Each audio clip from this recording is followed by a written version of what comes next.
Օրերս Հայաստանի առաջին նախագահ Լևոն Տեր-Պետրոսյանը այցելեց վեհապարին իր աջակցությունը հայտնելով վերջինիս եւ Լևոն Տեր-Պետրոսյանը անթույլատրելի համարեց իշխող ուժի եւ Փաշինյանի հարձակումները հայ առաքելական եկեղեցու նկատմամբ, շեշտելով դրանց հակասահմանադրականությունը։ Այս եւ այլ հարցեր շուրջ այսօր ես զրուցել եմ ազատամարտիկ Դավիթ Մկրտչյանի հետ։ Պարոն Մկրտչյան, բարև ձեզ։ Շնորհակալ եմ հրավեր ընդունելու համար։ Ես էլ եմ շնորհակալ ձեզնից հրավիրելու համար։ Առաջին նախագահը, երբ որ այցելեց վեհապարին եւ աջակցություն հայտնեց, նա խոսեց ներկայիս տեղունեցող գործընթացի հակասահմանադրականության մասին, որովհետեւ մենք գիտենք, որ մեր սահմանադրության համաձայն պետությունը եւ եկեղեցին անջատ են եւ պետությունը իրավունք չունի միջամտել ներեկեղեցական հարցերին, ինչը որ ազգակործության պատվասը հիմա փորձ է անում իրականացնել։ Ըստ ձեզ ինչ է ներկայումս տեղի ունենում եւ Փաշինյանը ինչպիսի նպատակներ ունի։ Նախ հարգանքներս մեր հիմնադիր նախագահ Լևոն Տեր-Պետրոսյանին, ես իրոք նկարն էլ որ տեսա, որ այդ հասակին արդեն առողջական էլ երևի խնդիրներ ունի, առողջություն մաղթենք Լևոն Տեր-Պետրոսյանին, բայց գնաց ոնց որ էլի ուզում է պայքարի մեր պետության համար, մեր հայրենիքի համար, որի հենց հիմնադիր նախագահն ինքն է։ Ու դրանց անշնորհք պահվածքը, թե Նիկոլ Փաշինյանի, թե Ալենի անշնորհք պահվածքը ինձ շատ զայրացրեց։ Ուզում են սրանց նպատակը պետությունը կործանելն է։ Դրա ճանապարհին կանգնեց եկեղեցին բացահայտ։ Կաթողիկոս էս վերջում որտեղ Շվեյցարիայի մեջ, չէ, որ հայտարարությամբ հանդես եկավ, ինչև էտել անընդհատ իրանց են թեթև հայտարարությունների մեջ էլ իրանք մեր գերիներին են պաշտպանել, Արցախին են պաշտպանել, սա խանգարում է այս իշխանություններին, որովհետև սրանց նպատակն է Հայաստանը Ղարաբաղը տվեցին, չհանգստացան, հիմա իրանց նպատակն է Հայաստանը, ասենց այսինքն մի հատ ընդհանուր փաթեթավորված տան թուրքերին ու քաշմե գրախ։ Այդ ճանապարհին իրանց խանգարում է այս պայն նաև եկեղեցին։ Եթե եկեղեցին խելոք հնազանդվեր իրանց, այս եկեղեցու դեմ այս արշավը չէր սկսվի։ Բայց քան որ եկեղեցին կանգնեց, ոնց որ պետքա լիներ, ոնց որ դարերով եղել է, եկեղեցին մեր ոչ թե մենակ աստվածային կառույց, այլև ազգային մեր հայկականության պահպանման կառույց է։ Ու այսօր տենց էլ պետքա լիներ, այո, ինքը կանգնեց Արցախի կողքը, կանգնեց մեր Արցախ հայերի կողքը, մեր գերիների կողքը, այսա դուր չեկավ իրանց։ Այդ թուրքերի հոգևոր առաջնորդն էլ չէ, լավ ընդեղից խոսած, կպավ մեր կաթողիկոսին։ Այս ամեն ինչն է պատճառը, որ Նիկոլ Փաշինյանը հիմա արշավա սկսել եկեղեցու դեմ։ Ու նաև Նիկոլ Փաշինյանը սրանով ոչ թե մենակ Նիկոլ Փաշինյանը, այլ մենք բոլորս Նիկոլի ուժն էլ է երևալու ստեղ։ Եթե կարենա փոխի կաթողիկոսին, կարենա կազմակերպի եկեղեցին, այդ նշանակում է, որ ինքը այսօր էլ հələ իշխանություն ունի, այսինքն որ ընտրությունը լինի, արդար ձև էլ կհաղթի։ Տեսեք ինչ եմ ասում։ Եթե կարենա քանդի, այսինքն ասում են, ինձ ինչ են ասում մարդիկ, ասում են մի 200-300 մենակ աղանդավոր կա։ Շատ վատ է որ այդքան աղանդավոր կա, ասում է, ես այդ սաղին կհանի, ոտի կգնա կպաշարի, ես կան են կանի։ Բայց էլ ասում են, բալա 10 միլիոն հայությունից էլ այն մնացածը բայն չեն։ Մնացածն էլ չեն հավատում մեր եկեղեցուն, Աստծուն չեն հավատում, եթե աղանդավորները կհելնեն եկեղեցու դեմ, բայն մնացած հայերը ինչ պետք անեն, մնացած հայերն էլ պարտավոր են կանգնեն եկեղեցու կողքը, չէ՞։ Եկեղեցի ինչքան մարդ է այցելում։ Ես ինչ եմ ասում, հիմա պետք է կաթողիկոսը կոչ անի ու պատրաստի հայազգին ավարայրի ճակատամարտի։ Ավարայրի ճակատամարտի շեմին ենք մենք ու պետք է ավարայրի ճակատամարտ տանք ու հաղթենք։ Ներքին սարդարապատի նման մի բան։ Նաև սարդարապատի, բայց խեմ ասում ավարայրի, որովհետև 451 թվին չէ, մեզ ուզում էին կրոնափոխանեն, թե պետք ասենք պարսիկներին չենք համեմատի մենք թուրքերի հետ։ Իրանք մեզ իրոք բարեկամ են, բայց այն ժամանակ ուզել են կրոնափոխեն, չէ։ Հիմա Նիկոլն էլ է ուզում կրոնափոխի։ Ոչ միայն սարդարապատ, այլ ես ասում եմ ավարայրի ճակատամարտ, որովհետև սրա վերջը լինելու է այն, որ ստեղ քրիստոնեությունը վերածվել է, մենք դառնալ ենք մուսուլման։ Այդ դեպի էս են տանում։ Ոնց որ Աղդամը մեր հայրենիքն ասելով, Ղարաբաղ ասելով, Շուշիում ապարելով, Արցախ Ղարաբաղ ասելով Արցախը հանձնեցին, հիմա էլ ասում են դեպի թուրքերին էլ։ Տենց էլ այս նույն ձևի քրիստոնյա ասելով, դե ասում եմ քրիստոնյա եմ, չէ՞ ես։ Իբր քրիստոնեություն, իբր մեր եկեղեցին է ուզում մաքրի։ Արել եմ քեզ նայ, ինչ ոտից գլուխ կեղտ ես։ Քու կեղտերը մի հատ մաքրին ուր անցի եկեղեցուն։ Եկեղեցու մեջ կեղտ փողցի մանգաս։ Հասկանաս դա եկեղեցու մեջ եթե ինչ-որ սխալ բան էլ կա, դա իր գործը չի։ Պարոն Ֆիդանյան, դա մեր հոգևոր աշխարհի, ես չեմ ասում այնտեղ թերություն չի լինի, կարա եւ լինի, բայց դա հոգևորականների գործն է։ Եթե մենք էլ որպես քաղաքացի տեն մենք աշխարհիկի գործը չի։ Աշխարհիկի գործը չի։ Եթե մենք էլ որպես քաղաքացի, որպես հավատացյալ հայեր տեսնում ենք ինչ-որ թերություն, պետքա զգուշացնենք հոգևորականներին իրանք մեջից այդ թերությունը դզեն, ոչ թե սենց հելնենք ու վարկաբեկենք եկեղեցուն, ոնց որ էս սրիկա, էս ազգասպան, հայասպան, էս աթեիստ սրիկան, սլփապիղծներն են, անաստվածներն են։ Հիմա փորձում անեմ։ Ես սա կասեմ, պետքա մեր հոգևոր մեր կաթողիկոսը պետքա կոչ անի, ոտքի հանի ալամ աշխարհի մեջ 10 միլիոն հայությանը, եթե 300,000 աղանդավոր կա, եթե կհելնեն եկեղեցու դեմ ամոթ իրանց, թողելնեն, այն մնացած հայերն 10 միլիոն հայերներ 9 միլիոն 500, 600, 700,000 հայերներ պետքա կանգնեն եկեղեցու կողքը։ Ու պետքա պայքարենք, ասում եմ, պետքա պատրաստվենք կաթողիկոսի կոչով, կաթողիկոսի վեհապարի պատրաստելով մեզ դեպի ավարայրի ճակատամարտ։ Մենք պետք է ավարայրի ճակատամարտանք ու ցույց տանք, որ մեր եկեղեցուն որևիցե մեկը չգաք մոտ չգաք։ Նաև ինչ եմ ես առաջարկում մեր էլի վեհապարին։ Ոչ թե մենակ պետք է 10 միլիոն հայությանը ու մեր հայ ազգի հոգևորականներն լինեն միասնական, այլ պետք է ամբողջ աշխարհի քրիստոնյաներին, Հռոմի Պապով, Կիրիլով, սաղին պետք է ոտյանի ասես անաստվածները, ուզում են եկեղեցին մեր քրիստոնեությունը ուզում են քանդեն։ Սա անաստված սրիկաներ են ու պետք է ոտքի կանգնեն ամբողջ աշխարհի քրիստոնյա աշխարհը պետք է ոտքի կանգնի այս թուրք սրիկաների այս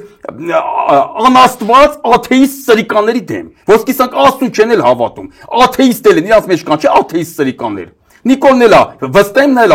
համենայնպես նա կարող է մուսուլմանությունը ընդունի թեպետ պարոն Ֆիդանյան ես ոչ մի կրոնի նկատմամբ բան չունեմ սաղ կրոններն էլ եթե խորանա սաղին էլ ով որ իրոք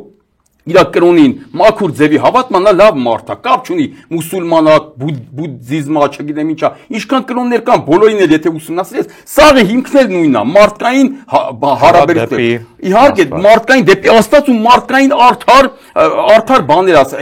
սաղի հիմքում ընկած եթե ամեն մի մարդ իր կրոնին մաքուր նվիրված է իր կրոնին ոչ մեկի նկատմամբ վատ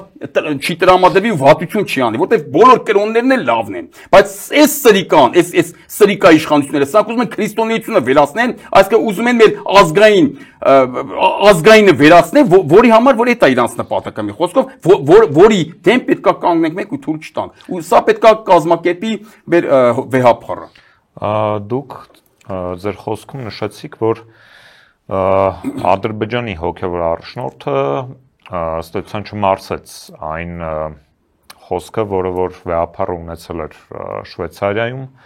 իսկ վեհապարը խոսել էր բռնազավթված Արցախի գերիների եւ Կովկասի մահմեդականների առաջնորդը Փաշազադեն խոսեց այն մասին, որ Երևանում պետք է իրենք մասնաճյուղ ունենան, այսպես ասած հոգևոր եւ շատերի գնահատմամբ հենց Փաշազադեի այդ ելույթից եւ հայ եկեղեցու թիրախավորումից հետո Փաշինյանը սկսեց միանշանակ դա տենց էլ կա, դա փաստ է, դա տենց էլ կա, պարոն Ֆիդանյան։ Հենց այդտեղից սկսեց ոնց որ սիգնալ տվեցին Փաշինյանին կամ կարող է միգուցե արդեն զանգում կոնկրետ հանձնարարություններ են տալիս, նաև դա էլ չի բացառում շատ հավանական է, բայց որ եթե այդ պրյամո զանգներ դնենք, մի կողմ սիգնալներով իրան հասկացնում են, որ սենստյանես։ Հիմա իրանց նպատակը է դա։ Ինչ են ուզում անեն, պարոն Ֆիդանյան, սրա մասին ես ադրբեջանցիները փորձում ասեմ ինչ են ուզում անեն, եկեղեցին իրանց խոչընդոտ է, եկեղեցին լուրջ ուժ է, մեր եկեղեցին առաջի քրիստոնեական պետությունն ենք մենք, ու որ եկեղեցին կանգնում է հայկականության կողքը, ոնց որ միշտ կանգնել է, ու Արցախի կողքը դա իրանց համար լուրջ խոչընդոտ է։ Ուզում են վերացնել այդ խոչընդոտը, մեկ, առաջինը, երկրորդն էլ, ինչ են ուզում անեն։ Ուզում են 300,000 թուրք բերեն լցնեն ստեղ, չէ՞։ Բա այդ իրանց վերջնական նպատակն է որ ստեղ դառնա Ադրբեջան, արևմտյան Ադրբեջան։ Ես սրա մասին 21 թվականի պատերազմից անմիջապես հետո 21 թվականի այն սկզբներից զգուշացնում էի։ Ասի որ թուրքերի նպատակը դա չենք պրծնում, Ղարաբաղը չենք պրծելու։ Այն իրանց փախստականներին պիտի ասեն հետ պետք է ստեղ ապրեն, ձերոնք հետո գան Բաքու։ Ախր մերոնք որ ասում են դե մենք էլ ընդ կես միլիոն ենք եղել, որ հայ է թանդե։ Կամ թեկուզ մի կես միլիոն հայ էլ է թաննդե։ 300,000 է գանձլեց, այս սաղ կդառնա։ Մի անգամ ասել եմ, մեր Նախիջևանը կարող է Ալիև ասի, Նախիջևանը տալսեմ ձեզ։ Էդի մեր համար վատ է, որ Նախիջևանը դե մի քանի 100,000 թուրք էլ այնտեղ կա, չէ՞։ Այսինքն մենք թուրքերի հետ, որ եթե խառնվում ենք իրար, պարոն Ֆիդանյան, եթե այս 88 թվի Ղարաբաղյան շարժումը չլներ, այստեղ ահագին թուրքեր ապրում, չէ։ Հիմա էսի դարածքներ Թուրքիա, Ադրբեջան դարածքներ։ 160,000 մոտավոր։ Այսինքն հիմա նրանք, քան որ նրանց ծնունդը շատ է, մերն էլ քիչ է, նրանք շատանային 88-90 ապրեք, պարոն Ֆիդանյան, 88-90 թվականին եթե հետ գնանք, Հայաստանում կար մոտավորապես այսքան մարդ հայ, Ադրբեջանում 5 միլիոն ադրբեջանցի կար, նրանք դառել են 10 միլիոն, չէ՞, տեսեք ոնց են աճել։ Դե պատկերացեք, որ ստեղ այդ ձեր ասած 160,000 ադրբեջանցի ստեղ մնացածել են, նրանք արդեն 1 միլիոնից ավել կլինեն։ Սա կլներ արդեն արևմտյան իրոք Ադրբեջան։ Այսինքն Ղարաբաղյան շարժումով մենք Հայաստանն ենք եղող փրկե ու մաքրե թուրքերից։ Չի կարելի ոչ մի թուրք թողնել գանձեր, որտեղ դա կնշանակի Հայաստանը կդառնա մանավանդ հիմա, որ իրանք այդքան հզոր են, կբերեն ստեղ, մի հատ ստեղ վեճ մեջ կսարքեն ու ադրբեջանա-թուրքական զորքը կմտնեցնեք, ասեն մտել ենք, որ պաշտպանենք մեր քաղաքացիների, նաև ձեր քաղաքացիների, արյունահեղություն չլինի, ասենց։ Ու վերջ, Հայաստանը տվեցինք մենք։ Այս սա է սրանց նպատակը։ Դրա դեմա մեր եկեղեցին, չէ՞։ Մեր եկեղեցին դա դեմա, ուրեմն եկեղեցին մնացա վերջին ուժը, եկեղեցուն վերջի ուժեղ մարմինը։ Ուրեմն եկեղեցուն կխփեն։ Ու ստեպի զարգացնեն, տեսեք արդեն ասում եք։ Հիմարդության վերջին օջախ ապրեք։ Տեսեք, դուք ասում եք, չէ՞, նաև ասել են ստեպի ես ոչ չգիտեի, դա դուք ասեցիք, որ ստեղ պետք ուզում են բացեն մասնաճյուղ։ Ու այդ մասնաճյուղը քիչ-քիչ կմեծանա, ստեղ կդառնա երկրորդ կրոն, արդեն քիչ-քիչ էլ քրիստոնեությունը կվերացնեն, դա կդառնա հիմնական կրոնը մուսուլմանությունը ու վերջ, ստեղ էլ հայել չի մնա, կփախնեն կեթանով էլ կմնա, կձուլվի։ Իրանց всё, էսի կդառնա արևմտյան Ադրբեջան։ Այս սա է իրանց նպատակը, որը պետք է մենք թույլ չտանք։ Պաշտոնական հաղորդագրության համաձայն օրեր առաջ երկու անչափահաս իբրև թե մոլորվել էին, հայտնվել իրենց ձևակերպմամբ ադրբեջանական տարածքում եւ ադրբեջանցիները ըստ էության գերեվարել էին նրանց դուք որպես ազատամարտիկ վստահաբար քաջատեղյակ եք մեր սահմաններին տիրող իրավիճակի մասին, ինչ կասեք այս մասով։ Մեր սահմաններում հիմա իրավիճակը նենցա, որ նույնիսկ հերքեցին հետո, չէ՞, այդ երեխեքի դեպքը ասին, չէ, մոլորվել էին, հետո հետ են եկել։ Կարա վախացել են, ասեն սենց կասեք, սենց են ասում, իրանց ապահովության համար հիմա իրանք տենց են ասում։ Նույնիսկ բայց եթե տենց ա եղել, չի բացառում թուրքերը երբ ուզեն կմտնեն ում ուզեն կառևանգեն։ Ում ուզեն կառևանգեն, թե սահմանից, թե Երևանից այսօր ես այն հայտնի Էդոջանը, որ ասում է 4-5 տարի առաջ, հիշում եք, չէ՞, այդ Էդոջանը, այդտեղ ինչ է ես ասում։ Ուզում եմ ասեմ, մի քանի տարի հետո Հայաստանն են վիճակն ալնելու, որ կարան գան, մտնեն ստեղից իրանց ուզած մարդուն առևանգեն տանեն, այսինքն ստեղից կարան գան, ում ուզեն առևանգեն տանեն։ Նույնիսկ կարող է այսօր կարան ընդեն նայն աղջկեքի հավանեն, փոխտան այդ իմ ասած Էդոյի նման ռազմեչիկներին իրանց թուրքական, ասեն գնես աղջկան գողացի բեր։ Այդտենց իրանք կարան ազատ ելումուտ անեն, իրանց ուզած գործողությունը ստեղանեն, իրանց ուզած մարդուն վնասան, իրանց ուզած մարդուն առևանգեն տանեն։ Կոնկրետ օրինակ Սյունիքի հատվածում այնտեղ վարչը կարան հասնում Երևանից է կարան։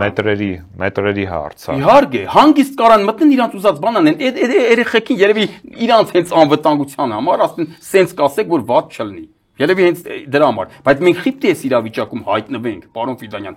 Նորից եմ ասում, որ վարքյանին թուրքը ուզի կխփի սահմանում, հենց հավեսի համար էլ կկրակեն կխփեն։ Հավեսի համար հիմա կրակում են, լուսամուտներին են կրակում, կռավատներին են կրակում, մեկ էլ կարող է ճակատից կրակեն, այդ պայն հավեսները տենց ուզի, հասկանում եք։ Հավեսի համար կարան մտնեն ինչ գործողություն կամ պետք է համար իրանց, ինչ գործողություն ուզեն անել ոչ թե մենակ սահմանում, այլ նաև ստեղ։ Սրա վերջը պիտի տվծվի, դա համար այս իմպիչմենթը հիմա որ մերոնք ոտ են հանել, դիք կպնեն այս իմպիչմենտին։ Մինչև 26 թիվ կարող է Հայաստան էլ չմնա։ Հասկանում եք, սա իրականում այս իմպիչմենթով էլ, պարոն Ֆիդանյան, ես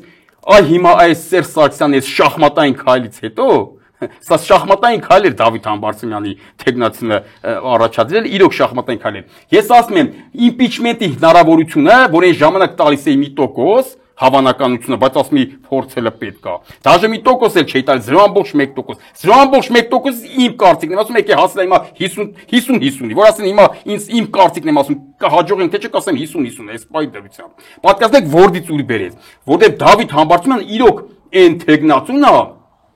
նայեք, պարոն Ֆիդանյան, ասում են Խիչի Աշոտյանը, Խիչի Շարմազանով, չէ՞, բնական է, որպես վարչապետի թեկնածու այսօր Աշոտյանն էլ, Շարմազանովն էլ, Զաքարյան Արտակն էլ, Տարոն Մարգարյանն էլ, ասենք, շատ ուժեղ իրանք թեկնածուներն են, ավելի ուժեղ, քան Դավիթ Համբարձումյանը, այս պայի դրությամբ, բայց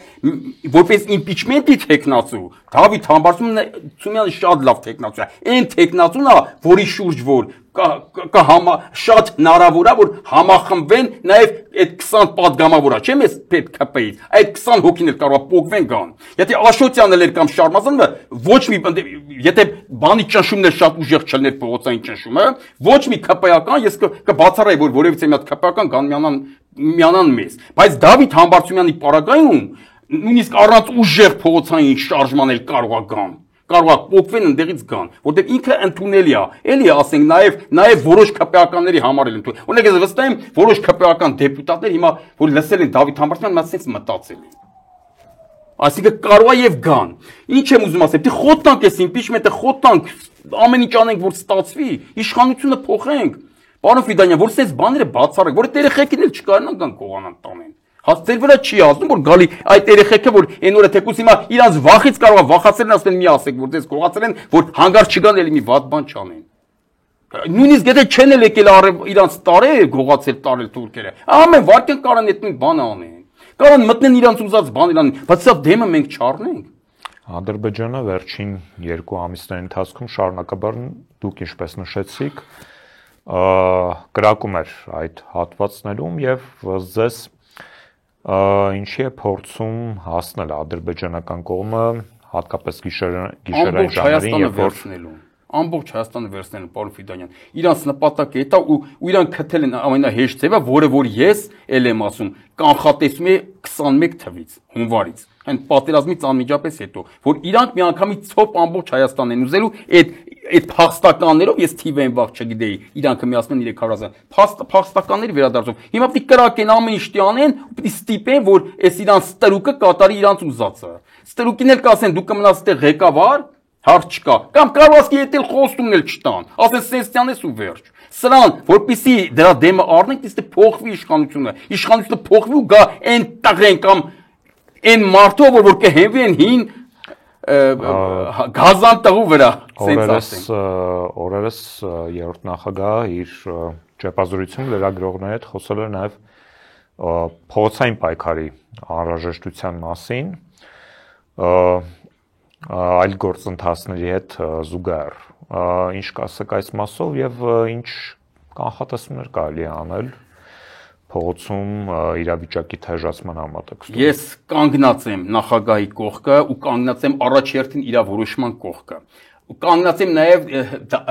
նախագահի դրած իմպիչմենտի թեկնածուի Դավիթ Համբարձումյանի կողքը։ Միանշանակ եթե ասում է բապտի անենք։ Ամենափորձառու մարդը ինքն է, այսօր ամենաուժեղ մարդը մեր պետության մեջ ինքն է ու այսօր եթե ինքը մի բան ասում է միանշանակ իրան ոչ եթե մենք ուզում ենք այս վիճակից դուրս գանք պարոն Ֆիդանյան պետք է վստահենք իրան ու հավաքվենք իր շուրջը Սերժ Սարգսյանի շուրջը հավաքվելով կարանք այ հիմա եթե այս իմպիչմենտի գործընթացին միանում են սաղ կհաջողենք հաստատ